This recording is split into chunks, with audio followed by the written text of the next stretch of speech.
Hey guys, and welcome to Zonos Crypto. Today we will take a look at what the Vasil Hardfork exactly is. Then let's start right into it.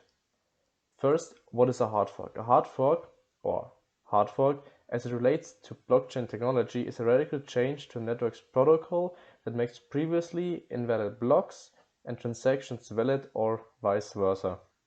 Think of it as like you have a line of blocks and then it is split into two different lines. One is the old one, the other one is the new one, and most people will then transfer to the new one, which will then also keep on adding newer blocks with the new upgrades added to it. This is a hard fork. Cardano's Vasil hard fork. The next major Cardano blockchain hard fork combinator HFC event is fast approaching, tentatively scheduled for June 29th, 2022. This is not anymore correct. It got delayed a little bit more. Now we are at, let's say, the end of August, from June 29th to the end of August. And IOG's technical manager Kevin Hammond said there could be a few more weeks before we go to the actual Vasil hard fork. Exactly. Okay, so then it got named after the Bulgarian mathematician Vasil Dabov, a prominent Cardano ambassador who passed away recently. The Vasil hardfork will bring numerous upgrades to network capacity and Cardano's smart contract programming language, Plutus, which enables Cardano decentralized applications, dApps development. Essentially, the focus of the Vasil hardfork is to improve the Cardano network for all of its users and also upgrade the development experience for Cardano developers using Plutus to create their dApps. So it is an upgrade to make the development on Cardano easier. There are four things which are implemented in the Vasil hardfork. CIP 3.1. This is creating a new way for developers to reference an input, allowing them to look at the result of an output without having to spend it. These datums in transaction outputs provide a way to store and access information on the blockchain. Prior to the Vasil hardfork, the output must be spent to know the information of the datum attached to the output, which means in general that it is easier to look into the block and to not spend the datum, so to say. You do not have to do that step. You can now access it a lot easier. Then CIP 3.2 is the objective of this CIP is to allow datums to be attached to outputs instead of the datum hashes. Currently, since the datum's hash is attached to the output, the full datum is required to finish the process. By implementing this update, developers can code scripts that point to the inputs directly, which means it is faster to work with it and it does not take as much time to completely either look into it, or it just takes less time. Let's keep it at that, okay?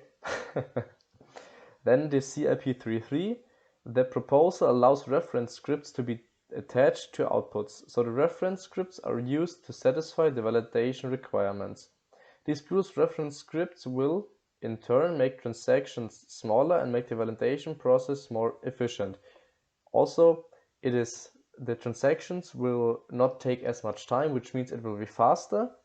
And also to validate these blocks, it will take less time because less validators are needed to validate this exact block so that all of the transactions are put on this specific block.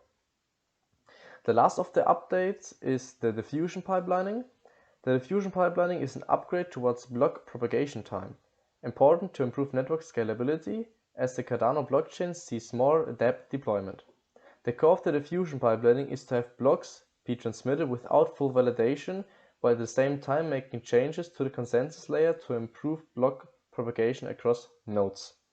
Also, to sum it up, it just makes the complete blockchain Cardano faster for adding more blocks, which also decreases the transaction time if you want to send something from A to B. Also, the update will lead to an increase in the size of the block. More information can be spent or can be used or stored in one block, which will then also mean that more transactions can be put through and that more transactions are capable of being used on the Cardano blockchain, so that it will also be a lot faster. The summary of the Vasil hardfork is that it is expected to improve the network in terms of speed and scalability significantly. The real question is what will happen with the price, because we're all in it for the price, for the money to be made with ADA, except you're a developer who wants to build on Cardano, which is also a perfect upgrade for you. If you build on it, my deepest respect, keep on building, you will succeed. The real question is, how will the hard fork affect the price of ADA? From a fundamental perspective, the hard fork will improve the network's capabilities, especially as it relates to dApps and smart contracts.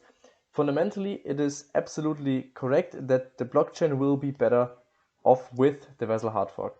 It could be another, let's call it, as the usual term, buy the rumors, sell the news, which means you're buying right now, then the coin will pump up until 1, 2 days, 3 days before the hard fork. Then you will sell, take a profit, and after the news hit that the hard fork was successfully, then the price will probably go back down again.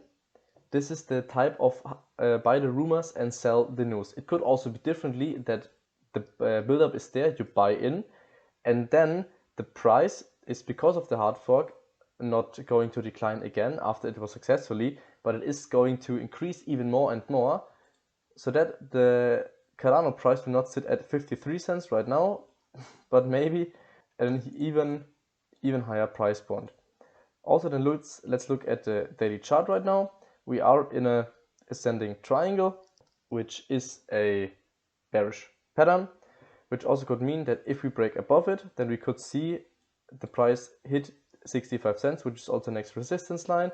Or if we break down, then we could go back down to about 40 cents to the next support line.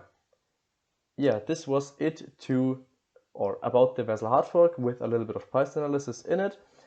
If you think the video was useful and you have enjoyed it, then please leave a like, subscribe, and also hit the notification bell so that you will not miss anything in the future. We'll see us tomorrow in the next video. Have a wonderful day, night, morning, wherever you are, and peace.